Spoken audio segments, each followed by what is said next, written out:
Assalamu alaikum, my dear friends. I welcome all of you for the environmental classes.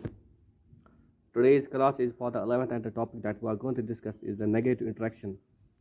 Dear friends, yesterday we discussed the interspecific interactions. There are two interactions. One is the positive and the second is the negative. Yesterday we discussed the positive interactions, but now today we are going to the negative interactions. In case of negative interactions, one or the both species are harmed in any way during the life period. The negative interactions include the following two broad categories. Number one is the exploitation, and number second is the amensalism. In exploitation, there comes the social parasitism and predation. Exploitation. In exploitation, one species harm the other by making its direct or indirect use for support, shelter, and or food. It's the following types. Number one is the social parasitism. Social parasitism describes the exploitation of one species by mother for various advantages. It's a kind of parasitism in which the parasite fosters the rearing of its young one into the host. Social parasitism in various stages of development is found among some higher vertebrates and insects. For example, there occurs a brood parasitism in between the two Indian birds, Indian quail and crow. The Indian quail, like many of its coccologens family, neither incubates its eggs nor feeds its young one, but these are the functions of security forced upon the house crow and jungle crow. Number second is the parasitism. In parasitism is a kind of harmful co-action or disoperation between the two species.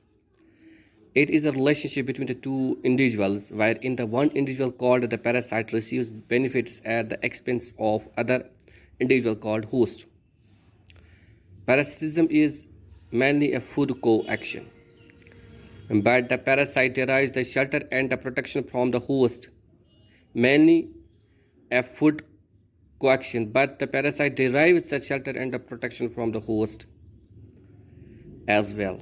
A parasite usually parasitizes a host which is larger in the body size than it. Further, a parasite does not ordinarily kill its host, at least not until the parasite has completed its reproductive cycle. However, a host may die due to some secondary infections or suffer from the stunted growth, emaciation, or sterility. Number second is the third is the predation. Predation occurs when the member of one species eat those of the another species. Often, but not always, this involves the killing of the prey.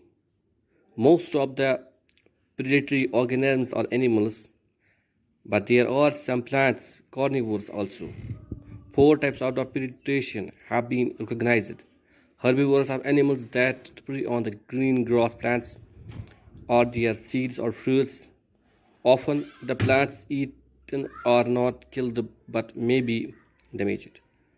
Typical predation occurs when the carnivores prey on the herbivores or on other carnivores. Insect parasitism is another part of predation in which the insect parasite lays eggs on the near the host of insect, which is subsequently killed and eaten. Finally, the cannibalism is a special form of predation in which the predator and prey are from the same species. It's called cannibalism. And number second is the amensalism. Amensalism is an interaction between the two different species where one species has a marked negative effect on the another, but there is no detectable reciprocal effect. For example, the walnut tree produces a chemical juggling which in inhibits the growth of seedling of some plants, including its own. Penicillium produces the antibiotic. Penicillium to check the growth of many bacteria shrubs in the California chaparral produce inhibitors or the toxins, such as volatile terpenes in their leaves, which inhibit the growth of herbs. Thank you, my dear friends, for watching me.